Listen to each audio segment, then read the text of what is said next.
शारबाज 24 गज अंगुल अष्ट प्रमाण ताऊ ऊपर सुल्तान है मच चुकी है चौहान। पृथ्वीराज चौहान मूवी आज मैंने देखी और मैं कहूँगा कि मुझे पसंद तो आई फिल्म, बट कैसा था मेरा एक्सपीरियंस ये मैं आपको बताऊंगा। तो चलिए शुरुआत करते हैं।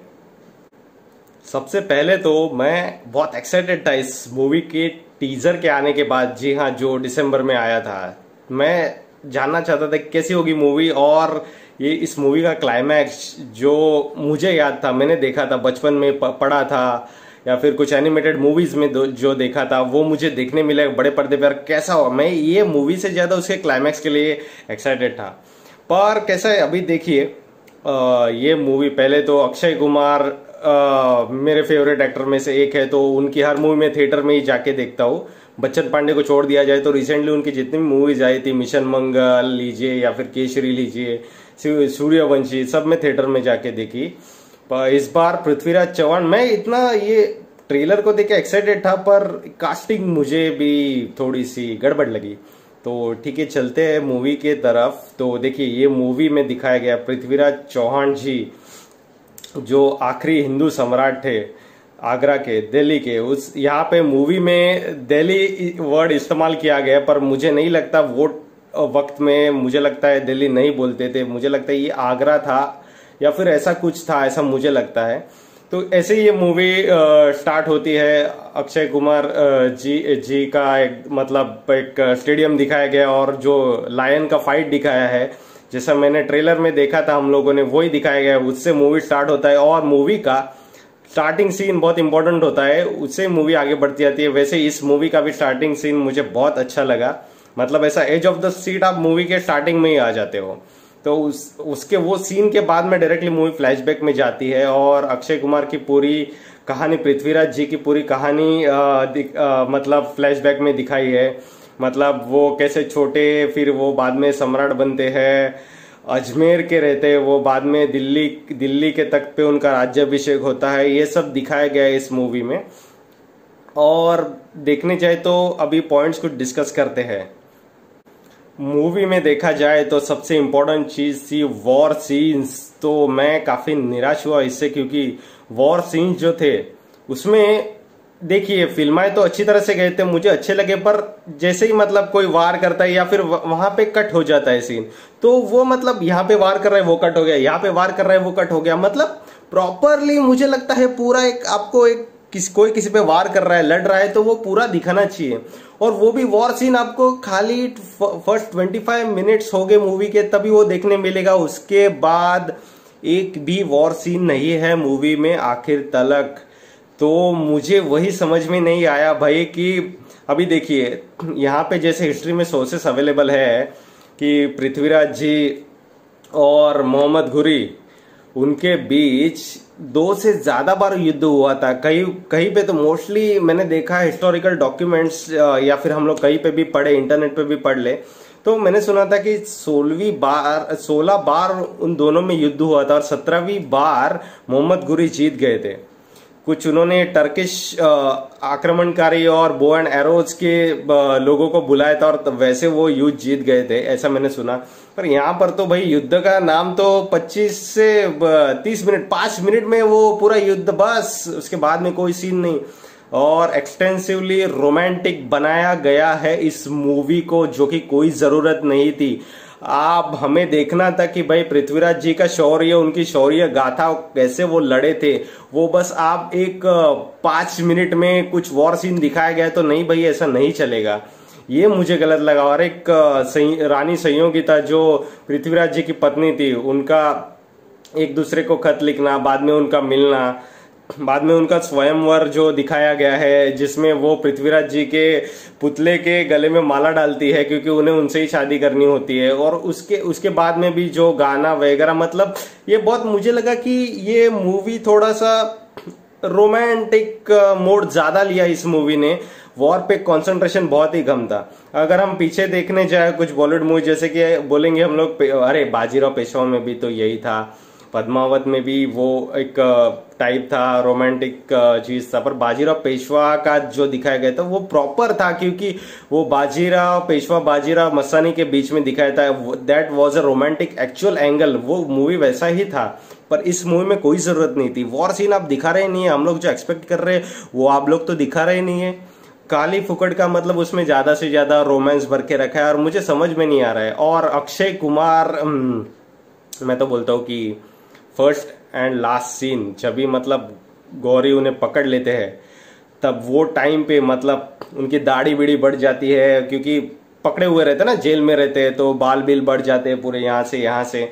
वो टाइम पे ना मुझे फील हुआ, सर पे उनके पगड़ी नहीं रहती है, मतलब एक नॉर्मल आप कैदी कह सकते हैं उन्हें, तो वो टाइम पे मुझे फील हुआ कि अभी हाँ अक्षय कुमार दिख रहे हैं, अभी वो सम्राट पृथ्वीराज दिख रहे हैं। पर जब भी उनका एक्चुअल गेटअप था, वो मूछे, सिर पे वो पगड़ी और वो सब, तभी मतलब फील ही नहीं हो रहा था। मतलब अक्षय कुमार जी 54 एज के और पृथ्वीराज जी थे जब भी उनका डेथ हुआ था, तो वो महज 27 से 28 मेरे उम्र से भी छोटे थे वो। तो मैं सोचता हूँ कि एक 54 एज वाले आदमी को क्यों लिया, और भी एक्टर थे। अगर देखिए अक्षय कुमार बहुत ही अच्छे एक्टर है, पर यहाँ पर वो कहीं भी सूट नहीं हो रहे। और ये दूसरी बात एक मूवी की, इसमें जो डायलॉग डिलीवरी है मुझे इतनी अच्छी नहीं लगी। एक नॉर्मल और एक फास्ट पेस में आप डायलॉग बोलते हैं, हाँ बोल दिया हो गया, उसमें एक वजन वो कहीं पे वो डायलॉग्स में मुझे तो लगा नहीं, बहुत ही कम लगा, सिर्फ कोई कम डायलॉग हो गए। और यहाँ पे परफॉर्मेंस की बात करनी चाहिए, अक्षय कुमार के परफॉर्मेंस में इतना कुछ नहीं हुआ, एक्सेप्ट डेट वो जब कैद होते वो छोड़ के मुझे इंप्रेस नहीं किया इस बार अक्षय कुमार ने। मानुषी चिल्लर वॉज ओके, मिस वर्ल्ड बनी थी, पर इट इज ओके, उनका एक्टिंग भी नॉर्मल था, इतना भी कहने जैसा नहीं था। संजय दत्त का एक्टिंग थोड़ा अच्छा था, पर सबसे ज्यादा मुझे अच्छा लगा रहेगा तो वो सोनू सूद जी ने एक्टिंग की है, चंद वरदाई की, और उनकी मुझे एक्टिंग अच्छी लगी। और एक दूसरी आशुतोष राणा की, जिन्होंने जयचंद का किरदार निभाया है, जो कि अक्षय कुमार के रिलेटिव ही होते हैं, पर उन्हें भी दिल्ली का तख्त चाहिए रहता है। तो आखिर में ऐसा दिखाया गया कि उन्होंने मोहम्मद गुरी को कहा कि भाई हमारी मदद कीजिए, हम पृथ्वीराज को पकड़ने के लिए, फिर हमें राज्य दे दीजिए वो, और पृथ्वीराज को आप रख लीजिए। ऐसा सब कुछ दिखाया गया है। और देखने जाए तो घुरी आक्रमण करता है हिंदुस्तान पे, सोने की चिड़िया तभी बोलते थे। ये वर्ड सोने की चिड़िया मैं अगर सुनता तो मैं बहुत खुश होता, वर्ड का इस्तेमाल करना चाहिए था, वहां पे कहीं भी नहीं है। और ऐसा लगता है कि गुरी मतलब बिना कारण, मतलब उसे जबरदस्ती वो आए युद्ध करने के लिए, ऐसा दिखाया गया, तो ऐसा नहीं था। इससे पहले मोहम्मद गुरी ऐसा मतलब इंडियन मतलब कैसा था, पंजाब वो साइड, वो सारे बॉर्डर्स पे उसने आक्रमण किया था, वो लूट मचाता था। उसको क्या करना था, अपना जो गजनी था, गजनी उसका जहाँ पे वो उसका सल्तनत था, तो वहां पे उसको वो सोने की चिड़िया बना दी। तो उसके लिए ना वो मतलब लूट मचाता था, और उसने कई हमले किए थे, पर वो यहाँ पे कहीं भी नाम से भी दिखाया नहीं गया इस मूवी में। I was really surprise. और बाद में जबरदस्ती गुरी किसी कारणवश आता है युद्ध करने के लिए, ऐसा नहीं था भाई। ये मतलब क्या आपने, मुझे लगता है मतलब ये मूवी के जो डायरेक्टर है चंद्र प्रकाश द्विवेदी, जिन्होंने चाणक्य का रोल किया था, जब भी वो चाणक्य सीरियल आई थी तभी, उन्होंने इस पे 18 साल मेहनत की। पर ये मूवी देखने के बाद मुझे लगा कि शायद इन्होंने खाली 18 दिन ही मेहनत की है, मतलब इतना 18 इयर्स का रिसर्च, और आपने कुछ मतलब मुझे नहीं लगा, मतलब वो इम्प्रेसिव कहीं से भी नहीं लगा मुझे। सॉन्ग्स भी हम लोग देखने जाए तो इट वॉज अच्छे थे, पर इतने भी ऐसे नहीं। और एक चीज उसमें एक मेंशन करना चाहूंगा मैं, बहुत सारी जगह पे उर्दू शब्दों का इस्तेमाल हुआ है, इश्क, मोहब्बत। तो मैंने बहुत सारे मतलब इसे मूवी से पहले भी कई यूट्यूब चैनल्स और रिव्यूवर्स, बहुत सारे लोगों से मतलब थोड़ा सा देखा मैंने, तो मुझे पता चला कि भाई उर्दू शब्द का भाई इस्तेमाल क्यों हुआ है। मैंने भी आज खुद मूवी देखा तो मुझे फील हुआ, हाँ भाई उर्दू शब्दों का इस्तेमाल हुआ है। पृथ्वीराज जी क्या उर्दू तो नहीं बोलते थे, मतलब मुझे समझ में नहीं आया किस तरह का ये बॉलीवुड वाले, अभी मुझे समझ में नहीं आ रहा कैसे मतलब हिस्ट्री को थोड़ा सा यहाँ पे अलग नाम दिया गया है। जैसे कि मैं तानाजी मूवी था, उसमें भी 70% of the movie was not in history, actually वो रॉन्ग दिखाया गया था। उसके बारे में अभी और बात करेंगे। अगर किसी ने मुझे पूछा कमेंट सेक्शन में, अगर मेरा छोटा सा चैनल है पर किसी ने पूछा तो मैं उस पर भी रिव्यू दूंगा तानाजी मूवी पे। तो वो छोड़ते अभी इस मूवी पे आते हैं। जैसे कि बहुत सी चीजें थी मतलब मिस हुई, और कैरेक्टर्स के परफॉर्मेंसेस भी अभी मोहम्मद घुरी को दिखाए आ रहे, उसे तो एकदम डेंजरस दिखाना चाहिए था, मतलब आपको गुस्सा आना चाहिए था, पर उस आदमी को देख के मुझे गुस्सा ही नहीं आता है, एक नॉर्मल चीज मतलब ऐसा लगता है।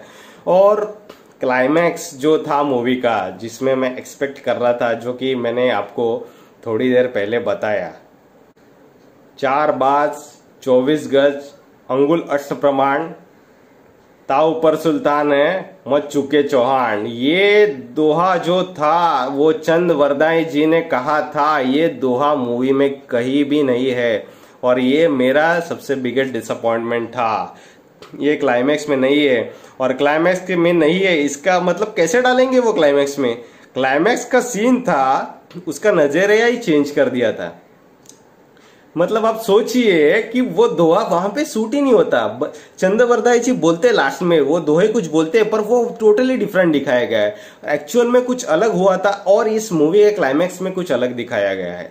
तो आपका जब सीन चेंज होता है तो वो दोहा वहां पे फिट नहीं बैठता है, वैसे ये दोहा उस क्लाइमैक्स सीन में फिट नहीं बैठा था, क्योंकि पूरा अलग से क्लाइमैक्स सीन बताया गया था, और मतलब मुझे वो चीज मैं एक्सपेक्ट कर रहा था, वो मेन चीज था उनका दोहा, वो नहीं था। वो मतलब पृथ्वीराज जी को कैसे पता चलता है कि मोहम्मद घुरी कहाँ बैठा है, क्योंकि वो उनकी आंखें निकाल दी जाती है, वो सीन भी नहीं दिखाया गया, क्योंकि एक टेक्निकली हम लोग देखे तो हमें बहुत बुरा लगता है, तो ऐसे सीन नहीं दिखाए गए। तो वो चंद्रवरदाई जी उन्हें वो डोहे से कहते हैं कि कितने अंतर पे, कहाँ पे ऊपर नीचे, कहाँ पे वो सुल्तान बैठे और आपको कहाँ पे निशाना लगाना है। That was a mind blowing thing, पर ये लोग ने पूरा मिस कर दिया, पूरा बिगाड़ दिया, और ये मुझे अच्छा नहीं लगा क्लाइमैक्स के बारे में। नहीं, ये थोड़ा सा अलग, थोड़ा सा क्लाइमैक्स इन्होंने बना दिया, पर अब एक्चुअल लगते तो क्या होता। अगर इन्होंने कहा था कि हम लोग ने पृथ्वीराज रासो में से सब पढ़कर वो रिसर्च करके हम लोग ने मूवी बनाई है, तो भाई पृथ्वीराज रासो में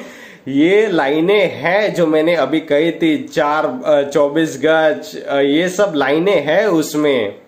तो मतलब मैं अभी कहूंगा कि अभी क्या कहे इस, मतलब मैं थोड़ा सा मतलब बहुत जगह पे डिसअपॉइंटेड हुआ एक्टिंग परफॉर्मेंसेस में भी, क्या कहे अब। और मतलब कैसा है कि अभी हम लोग ने जो मूवी में एंड में क्लाइमैक्स दिखाया गया, पर अभी मैंने बहुत जगह पे पढ़ा, विकिपीडिया पे बहुत सारी जगहों पे अलग अलग मतलब लोगों के व्यूज है कि पृथ्वीराज जी की डेथ कैसे हुई थी, मतलब अलग अलग है, पर ये जो चीज है उन्होंने पृथ्वीराज रासो में से उठाई थी। तो अभी तक ऐसा एक फॉर्म, मतलब ये एक फॉकलोर करके कहते हैं कि मतलब ये जो चंद्रवरदाई जी थे उन्होंने सब लिखा था। तो कैसा है, मतलब ये हिस्टोरिकली भी करेक्ट जो क्लाइमैक्स दिखाया गया है, जो कि मैंने कहा दोहे भी चंद्रवरदाई जी ने कहे थे, वो भी करेक्ट है कि नहीं, इसका टोटल प्रूफ नहीं है अभी तक, मतलब कहीं पे भी ऐसा फुल प्रूफ नहीं है कि मतलब मोहम्मद घुरी को पृथ्वीराज चौहान जी ने मारा था या किसी ने और ने मारा था, या उनकी डेथ उनसे 15 साल बाद या 14 साल बाद हुई थी। तो ये एक डिफरेंट विषय है मतलब ये मुझे नहीं लगता, टाइम ट्रेवल करके पीछे जाके देखना पड़ेगा हम लोगों को, ऐसी ये चीज है। कहीं पर भी एक फॉर्म हिस्टोरिकल चीज नहीं है, डॉक्यूमेंट नहीं है जो ये कह पाएगा। तो ऐसा ही ये मूवी था, देखने लायक है मूवी। वीएफएक्स बहुत ही अच्छे, वीएफएक्स की मैं बात करूंगा, बहुत ही अच्छे वीएफएक्स है मूवी में, कहीं पे आपको ढीला डाला कुछ लगता नहीं है, प्रॉपर है सब कुछ, ऐसा कुछ नहीं है। पर मूवी का जो स्टोरी और कुछ पार्ट्स उन्होंने मिस किए, थोड़ा सा हिस्ट्री को अलग दिखाया गया है, रोमांटिक एंगल दिया गया है, ये मुझे चीज बहुत अच्छी नहीं लगी। इसके लिए मैं इस मूवी को दूंगा 3/5 स्टार्स। और 3 भी का इसके लिए जो स्टार्टिंग और वो क्लाइमैक्स जो सीन है उसके लिए, और बीच में वीएफएक्स, सोनू सूद जी की एक्टिंग वगैरह वो बहुत अच्छे। और एक चीज, सोनू सूद जी, चंद्रवरदाई, पृथ्वीराज जी, बहुत ही उनमें गहरी दोस्ती थी, मतलब एक ही टाइम पे दोनों जन्मे थे और एक ही टाइम पे उनको दोनों को मृत्यु भी आई थी। तो वो मतलब ऐसे थे दोस्तों, उनकी दोस्ती के बारे में भी ज्यादा कुछ दिखाया नहीं गया, except that in the climax scene जब वो गले लगते हैं, उसके अलावा कुछ दिखाई नहीं गया। तो वो भी एक पार्ट, बहुत सारा मतलब ये पूरे मूवी में बहुत सारा चीज मिस किया है, मैंने जो एक्सपेक्ट किया था वो मुझे दिखा नहीं। तो इसके लिए मैं I was okay with the movie, I will tell it is a good movie. Okay, so आप भी देख सकते हैं वहां पे, पर एकदम पूरे एक्सपेक्टेशंस के साथ मत जाइए। अक्षय कुमार जी सूट नहीं हो रहे रोल को, तो मतलब एक अक्षय कुमार के फैन के हिसाब से, या फिर आपको देखना है हाँ भाई क्या पृथ्वीराज चौहान जी थे, उनकी शौर्य गाथा वो नॉर्मल सब, तो आप जाके देख सकते हैं। तो इसी तरह से ये पहली बॉलीवुड मूवी का मैंने रिव्यू किया है इस चैनल पे। तो इसी तरह से और रिव्यू लेके आएंगे, तब तक के लिए गुड बाय।